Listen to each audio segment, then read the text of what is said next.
Phil, welcome to the Razor's Edge. Hey, thanks for having me.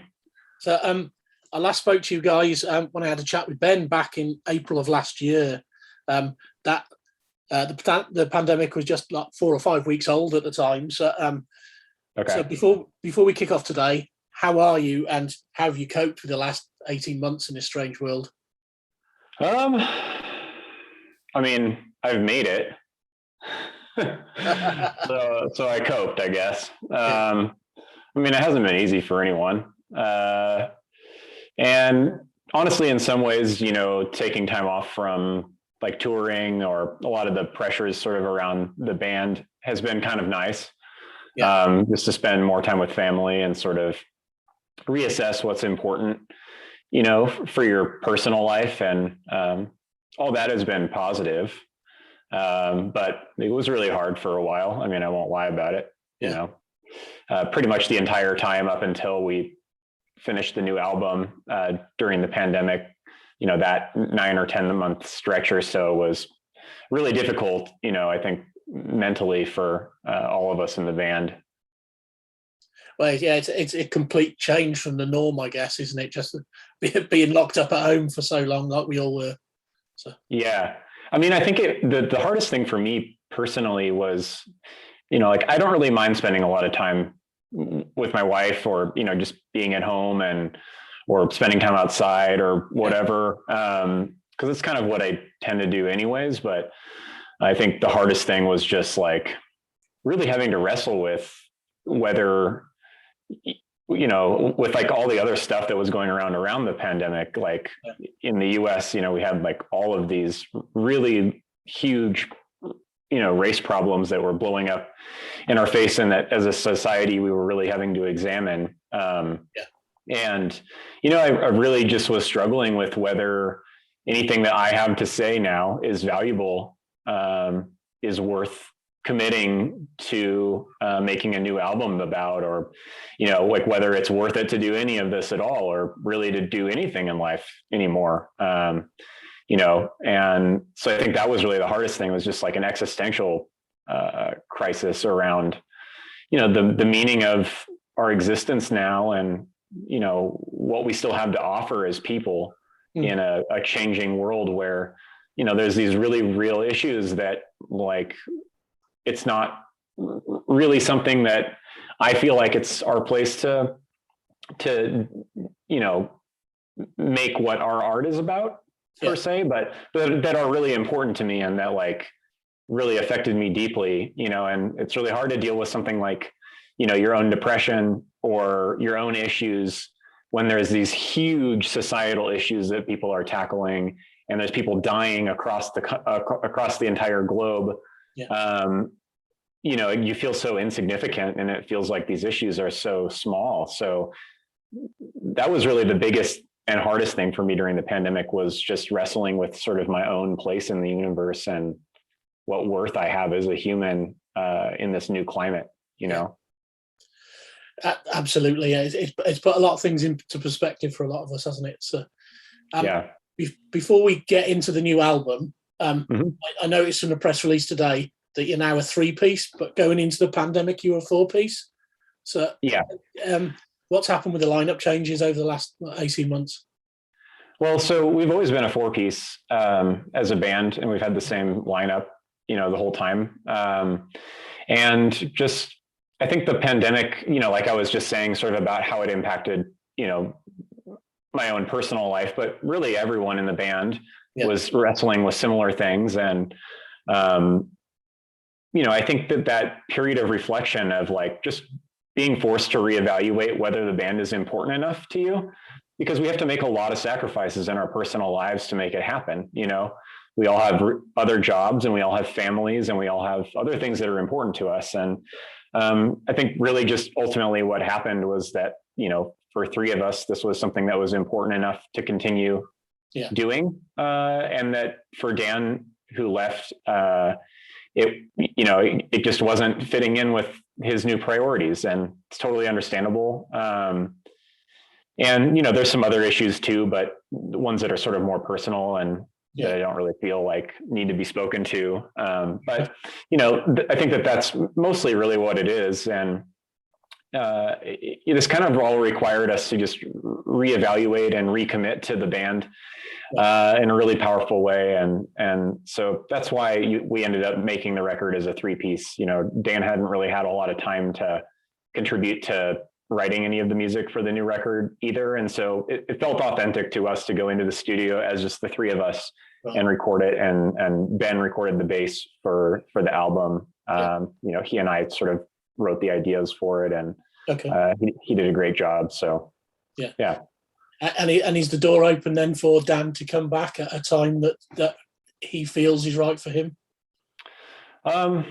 Honestly, I think it's kind of like that chapter of the band has sort of closed, and that, you know, we're looking forward to moving forward and just sort of have some new energy in the band and sort of just see what that can end up doing for us moving forward. You know, we've been playing with this guy, Dave Small, for the couple of like little live things that we've done so far. And he's been great. And I think time will tell, you know, whether he gets along with us when we're touring and, you know, when it's a little bit more high pressure, and whether he, you know, feels like he can write music with us. And it's important to me that the bass player, you know, if it's not going to be Dan, the new bass player has to be able to do harmony vocals with me so that we can pull off some more of that live than we have been able to before. So, you know, there's some like ifs about whether all those criteria will be met, but he's a great guy and he's a good bass player. And so, you know, we're happy to have him for right now. Excellent. So obviously we're here to talk about your new album, Deceiver, and you started recording it back in December. At that point in the UK, we were on our 3rd lockdown. So did the pandemic affect how you recorded that album at all? You know, it affected really deeply how we wrote the album, but not as much how we recorded it, because we've always recorded at a studio in Denver here with the same guy, Dave Otero. And so, you know, we all just basically made sure that we were healthy enough and felt comfortable with going into the studio with him. And, you know, really when we're in the studio, we're kind of just in a closed environment where like, we're able to go home at night and see our families. And then we go to the studio and it's like all that we do. Yeah. So we were just doing that for a month and a half or so. And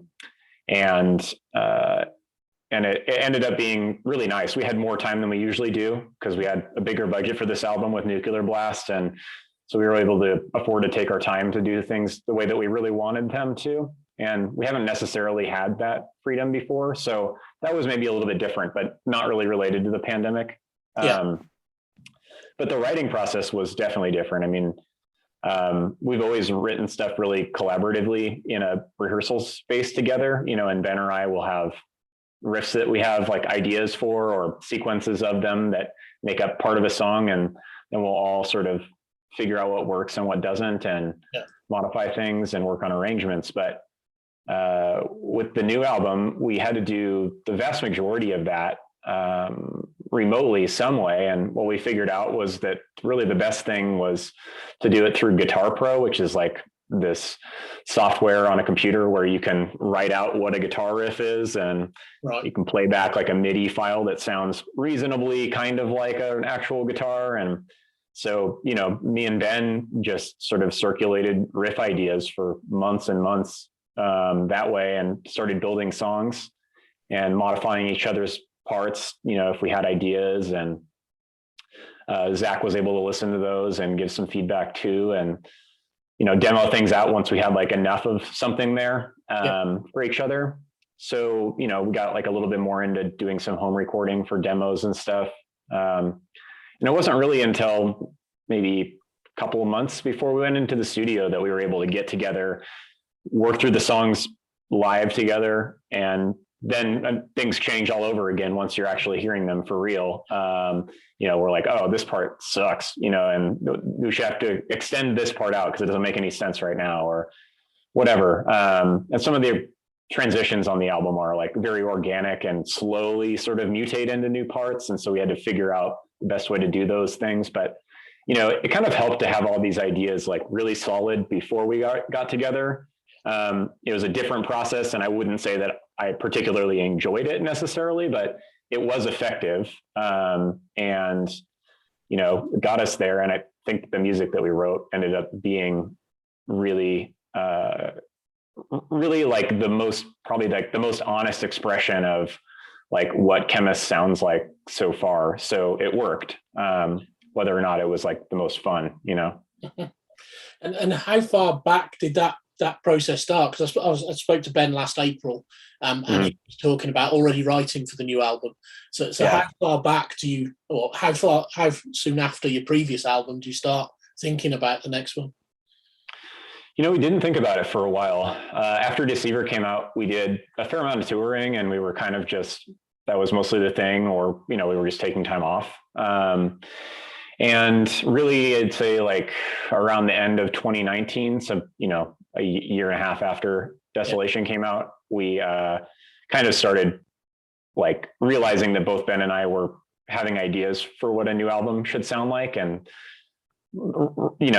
started working through some riff ideas together before the lockdown. But we didn't really get together too much before the lockdown started. I would say like we had parts of the first song that's on the album sort of done that we were happy with. But then it ended up changing a lot over time.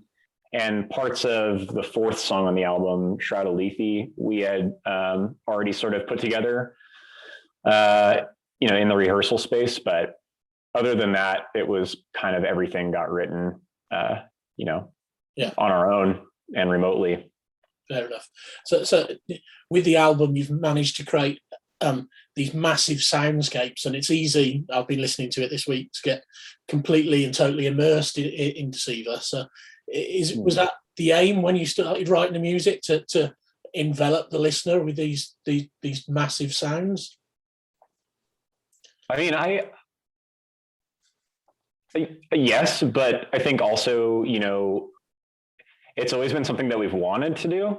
And I just know that, at least for myself, it felt like just having the extra time in the studio meant that we had just like a better chance of getting it right, of just like being able to spend the time to, like this part needs a second guitar that's like a heavier guitar sound, or like a grosser guitar sound, or, this solo has to have like some flange on it so that it sort of swims around, or, we just had more time to do that kind of stuff. And I think also the songs were more dynamic than they've been in the past. Like we haven't really had a ton of like clean guitar stuff on previous albums. Maybe like a song would have a part or something, but every song on the album, I think, has at least some kind of clean guitar. And we had the time to also like layer in acoustic guitars with those parts and mix them differently for whatever felt most effective, and just play with effects and stuff. And I think just having that extra time and being really comfortable working with Dave now, on our like fourth thing that we've done with him, we just have a good rapport, and we can kind of bounce ideas off of each other and feel really comfortable doing that. So it's just like we attained what we've always sort of wanted the albums to sound like better this time. And I think that the songs being more dynamic lend themselves to also kind of creating like a little bit more of a soundscape and a place, for your mind to interpret the music from. And so I'm glad that it's done that for you. Yeah, absolutely. It's a great. I'm loving the album so far. I've probably three playthroughs I think about, but I think it's great. So you've returned to Sam Turner for the album artwork this time. You didn't use him for the EP, your previous EP. So, and it's a stunning piece of art. But how important to you is the art, or the cover art as part of the overall package that you deliver to fans? I mean, to me, it's just as important as the music. I mean, the music probably has to be the most important thing, but for me, like, it's just as gratifying to provide a cool image for people to reckon with while they're listening to the album, especially like, I always think that people should, if they like the record, buy the vinyl, because, you just get more out of it when you see that image large. And honestly, the digital versions of the album cover like don't really do it justice. Like we just got the vinyl copies in the other day, and so like, you know, I have one and I can look at it and it just looks, it like blows away what it looks like on a computer.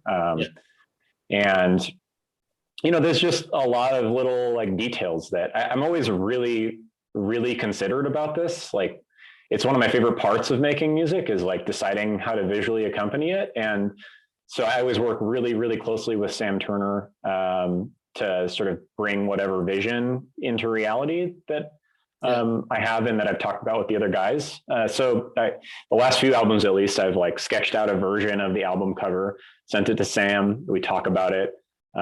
This time it was really hard for him to get the central figure like looking how it felt like he should to tell the story that we were trying to tell. And, you know, this character relates to figures that we've seen on the past album artwork, but it's, you know, we're not just seeing the same figure looking the same way. And so I actually wrote him like a short story of like, you know, like a 6-page like thing about like the whole history of this character and like how this present image fits in with the past ones and where he's going and like what's happening. So I think about it a lot, and we make sure to include little details on each of the album covers that harkens back to old ones, and that helps you sort of, as a viewer, interpret the image and come up with your own sort of storyline. I don't want to like force it down anyone's throat, you know, because some people's interpretations are better than what the reality is. But, you know, it's always been something that I've had a lot of fun with, and there's not enough bands these days that do that in a way that's super satisfying for me. So I want to, you know, be that band that's creating those album covers that's like looking at, you know, the old Iron Maiden ones and figuring out like, oh, what was the concept that they gave for Eddie this time, you know, or, you know, just looking at cool old classic rock album covers for Yes or Allman Brothers or, you know, Nazareth or Molly Hatchet or whatever, and spending forever looking at those and dissecting what's going on. I love that. And it's kind of a lost art to some degree these days. And so we've been trying to keep that alive every time. We only didn't do it for the EP because that was partially a live show that we were putting out. And we wanted to use the poster art for that show for the cover of the album. It just felt more appropriate, you know, kind of keep the albums that are like in canon for us, you know, like the main studio albums, keep that its own unique thing with its own art style. And then anything else can sort of look different. That's cool. So you just mentioned about writing a 6-page story to help with the design of the cover, and a lot of bands are doing a lot of things these days to go alongside an album release. So have you thought about turning that maybe into a graphic novel to go with the album, or something like that you can give to the fans? I mean, I love like how Insomnium did that with the Winter's Gate or whatever, how he put out that story along with it. That's so cool. I don't honestly think that it's something that I would want to do like around the album. I think maybe it's something that like I would think about fleshing out later. You know, maybe like if we have an extended break with the band, or where we're not going to be releasing music for some time or something, or like once there's sort of enough of a legacy there with the art by itself that I feel like me writing something can add to it without taking away from the ability for people to read into it what they want. I think that that's kind of the hard thing for what, you know, my vision for this is how to like accomplish that still. So, you know, it's something that like I saved and that I'll have in my back pocket and that I would be willing to flesh out in the future. But, you know, it doesn't feel like the time for it to me. I'd rather sort of wait until it's not as fresh and maybe do it as its own thing later on. Okay. So this is your first album solely under the Nuclear Blast banner. And you mentioned earlier that you had more studio time thanks to the budget, and obviously worked with 20 Buck Spin before. What's it been like working with Nuclear Blast this time round? You know, it's funny. I thought that there would just be like a huge difference. And I think to some degree there is, but 20 Buck Spin always did a really good job with us. And they always sort of went out of their way, like to step up the label and their commitment with the band. So like, as we were getting more and more successful with each release, they weren't afraid to step up and like, I think it changed how they operate with their other bands, to make sure that if the band is performing well, that like they're willing to do what's necessary to take it to the next level. So by the time we left there, they were really doing a lot of the same stuff that Nuclear Blast is doing for us. But the main difference is really that it's just kind of an honor to be on the roster, with all these other bands that we really respect. And that these people that we're working with have so much experience, marketing these different bands, and so many more resources for reaching out to different outlets and, putting the record on shelves everywhere in the world. And so, it just means that we end up having more stuff to do, which I actually like quite a bit, getting to talk to you or, talking to whoever, somebody in Japan or New Zealand or something, that's very cool. And that's sort of new. Also their attention to detail with like making sure that we get materials for song releases together. And, like we had actual money to make a music video, and we'll have another video for the second song on the album, House of Khemmis, that comes out on Friday this week, which is like an animated video that's really cool. So that's all stuff we weren't able to do before, and that's really exciting. So, just like more resources, and the team is all really passionate about the album. You can just tell, and that's really helpful. With 20 Buck Spin, it's like Dave at 20 Buck Spin is really into the album and he's pushing for it. And with 20 Buck Spin, or with Nuclear Blast, it's like Monty Connor is really into it, and so is Jackie and Claire, and like all these people are like going to work for us and making stuff get done, and they're all just as passionate. And so that's just really cool to have a bigger team that's sort of helping us fulfill our vision. And really the thing that I'm most pleased about is that Nuclear Blast hasn't tried to change us or tell us what to do at all. I think when they signed us, we sort of just agreed that like they were happy with the band that we are, and that they trust us to do, to make music that's going to be good and to just do our thing, and that they'll just help elevate it. And that's exactly what they've done. So, I couldn't be happier. Excellent. So obviously off the back of an album normally, and hopefully you will be touring.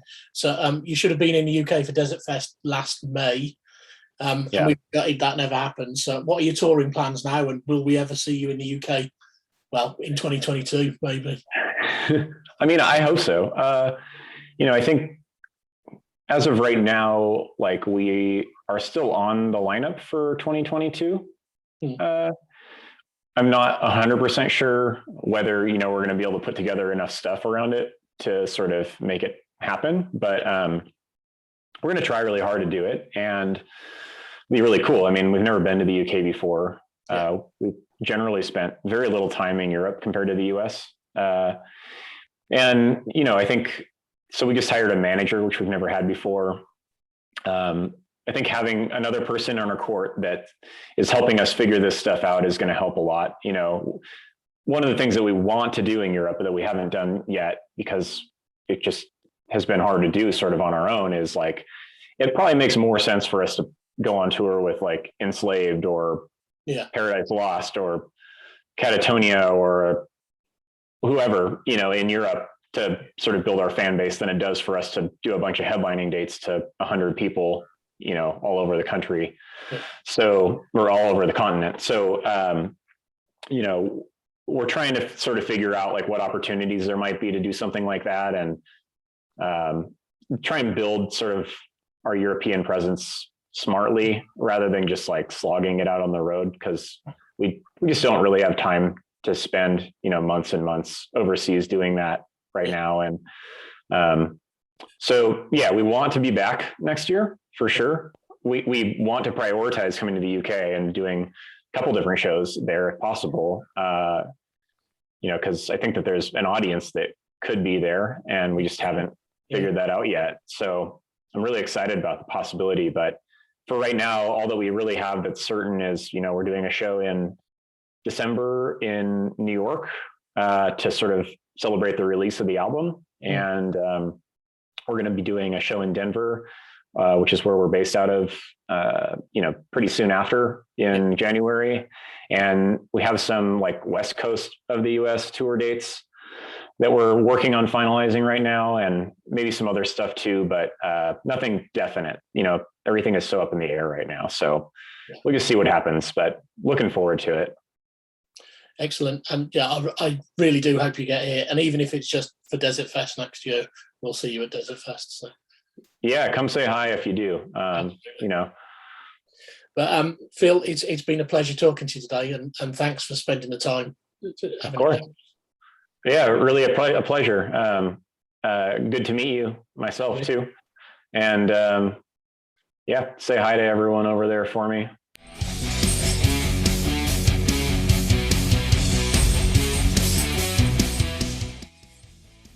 Thanks for listening.